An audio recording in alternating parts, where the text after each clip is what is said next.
السلام علیکم ورحمۃ اللہ تعالی وبرکاتہ۔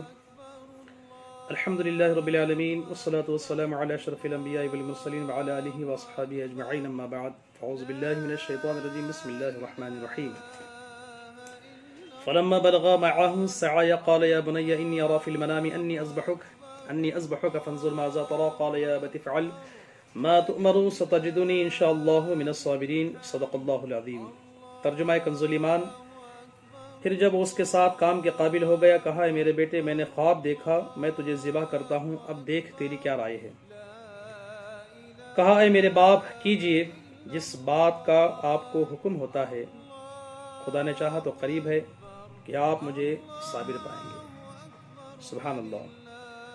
حضرت ابراہیم علیہ نبینا علیہ الصلوۃ والسلام اپنے پیارے بیٹے حضرت اسماعیل علیہ الصلوۃ والسلام سے بہت پیار و محبت فرماتے تھے۔ روایت ہے کہ فرشتوں نے اللہ تبارک و تعالیٰ کی بارگاہ عظمت میں سوال کیا کہ پروردگار عالم، تو نے حضرت ابراہیم علیہ السلام کو اپنا خلیل فرمایا اور ارشاد فرمایا واتخذ اللہ ابراہیم خلیلا، لیکن حضرت ابراہیم علیہ السلام کا تو یہ حال ہے کہ اب ان کے دل میں ان کے فرزند کی محبت بھی پیدا ہو چکی ہے۔ اے اللہ تعالیٰ، سوال یہ ہے کہ تیرا خلیل اور دوست کہلانے کا تو وہی حق رکھتا ہے جس کے دل میں تیری محبت کے سوا کسی دوسری محبت کی گنجائش نہ ہو۔ تو اے ایمان والوں، یہی وجہ تھی کہ اللہ تعالیٰ نے حضرت ابراہیم علیہ نبینا علیہ السلام کا اس طرح امتحان لیا کہ ان کے پیارے بیٹے حضرت اسماعیل علیہ السلام کی قربانی کا حکم دے دیا، تاکہ فرشتوں کے سوال کا جواب ہو جائے اور فرشتے بھی دیکھ لیں، جان لیں کہ بلا شک و شبہ حضرت ابراہیم علیہ السلام اللہ تعالیٰ کے خلیل ہیں اور دوست ہیں، اور حضرت ابراہیم علیہ السلام اللہ تعالیٰ کی رضا کے لیے اپنا سب کچھ قربان کرنے کے لیے تیار ہیں۔ حضرات، قربانی کا اصل مقصد بھی یہی ہے کہ قربانی جب ہم اللہ تعالیٰ کی بارگاہ میں پیش کریں تو ہماری نیت یہی ہونی چاہیے کہ جو بھی ہم چاہے مال کی قربانی دیں، جان کی قربانی دیں، جانور کی قربانی دیں، جو کچھ بھی ہم اللہ تعالیٰ کی بارگاہ میں پیش کریں، صرف ہمارا یہی مقصد ہونا چاہیے کہ اس سے اللہ تعالیٰ راضی ہو جائے۔ اگر اللہ تعالیٰ ہم سے راضی ہو گیا تو پھر سمجھ لیجئے کہ دنیا میں بھی اس کے بے شمار انعامات حاصل ہوں گے، اور آخرت میں تو انشاءاللہ تعالیٰ اس کے بے شمار انعامات اور درجات ہیں ہی۔ تو لہٰذا حضرت ابراہیم علیہ نبینا علیہ السلام نے اللہ تعالیٰ کے حکم پر اپنے بیٹے حضرت اسماعیل علیہ نبینا علیہ السلام کو قربان گاہ کی طرف لے گئے۔ حضرت اسماعیل علیہ نبینا علیہ السلام سے، جیسے کہ آپ نے آیت مبارکہ کا ترجمہ سماعت فرمایا، تو حضرت اسماعیل علیہ نبینا علیہ السلام وہ سعادت مند بیٹے کہ جو باپ کے حکم پر آپ تیار ہو گئے، کہا کہ اللہ تعالیٰ نے جو آپ کو حکم دیا میں اس میں راضی ہوں۔ اللہ اکبر۔ عزیزان محترم، یہ ہوتی ہے اطاعت، یہ ہوتی ہے فرما برداری۔ بہرحال جب حضرت ابراہیم علیہ نبینا علیہ السلام نے اپنے فرزند حضرت اسماعیل علیہ السلام کو منہ کے بل زمین پر لٹا دیا، تو اس میں بہت سی نصیحت والی باتیں بھی کی گئی ہیں، لیکن میں اتنا بتاتے ہوئے چلوں کہ جب اللہ کے پیارے ابراہیم خلیل علیہ نبینا علیہ السلام نے چھری نکالی اور حضرت اسماعیل علیہ السلام کے حلق پر جب آپ نے گلے پر جب چلایا، تو روایتوں میں آتا ہے، فرماتے ہیں کہ چھری نے گلا تو دور کی بات ہے، گلے کے اوپر کے ایک بال کو بھی ہلکی سی بھی خراش نہیں پہنچائی۔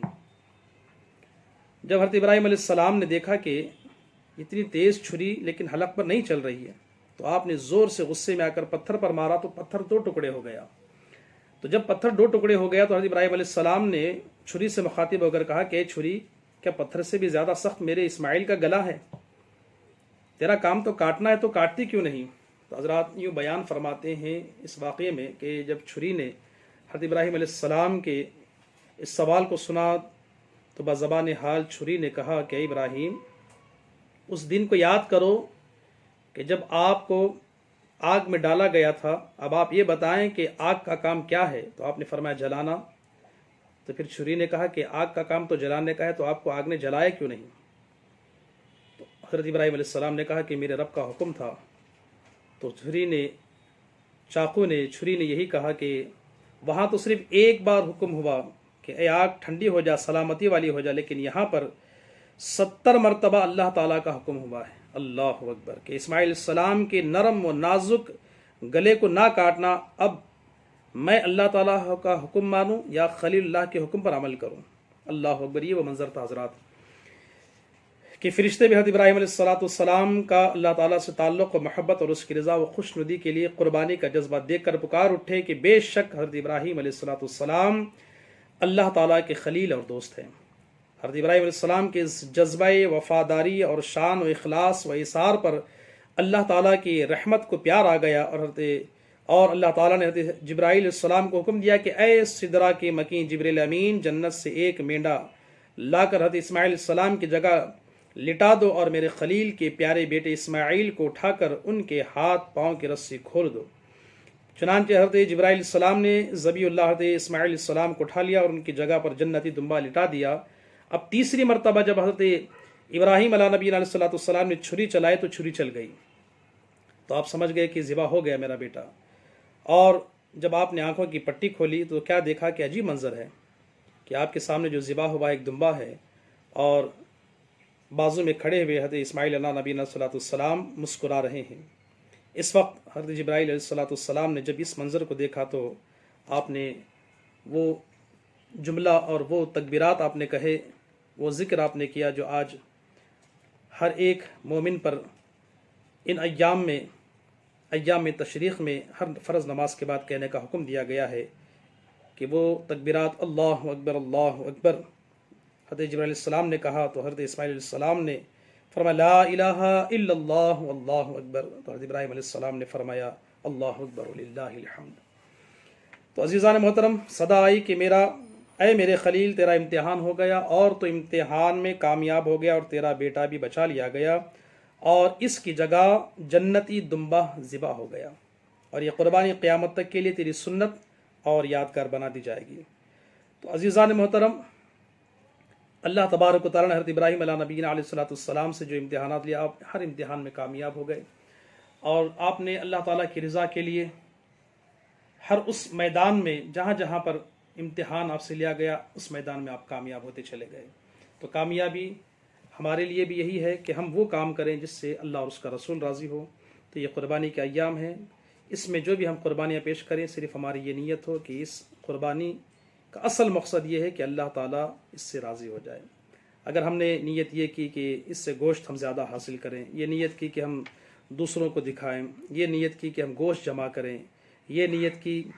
کہ ہم دوسروں کو نیچا دکھائیں کہ ہم قربانی دے رہے ہیں، اگر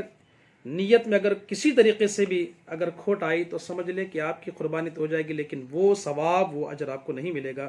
کیونکہ قربانی کا اصل مقصد یہ ہے کہ اللہ تعالیٰ کا قرب حاصل کرنا ہے۔ تو یہاں پر ہم جو بھی جانور، چاہے چھوٹا جانور ہو یا بڑا جانور ہو، جو بھی ہم ذبح کرتے ہیں، قربانی پیش کرتے ہیں، صرف اور صرف اس میں ہمارا مقصد یہ ہو کہ اس قربانی سے اللہ تبارک و تعالی ہم سے راضی ہو جائے، اور یہ قربانی اللہ ہماری قبول فرمائے۔ دعا ہے اللہ تعالیٰ کی بارگاہ میں کہ اللہ تعالیٰ جو یہ بندے اس کی بارگاہ میں صاحب استطاعت ہیں، جو قربانی پیش کر رہے ہیں، اللہ تعالیٰ ان کی قربانیوں کو اپنی بارگاہ میں قبول فرمائے، اور اللہ تعالیٰ ہم سے وہ کام لے جس سے اللہ اور اس کا رسول ہم سے راضی ہو جائے۔ السلام علیکم ورحمۃ اللہ تعالیٰ وبرکاتہ۔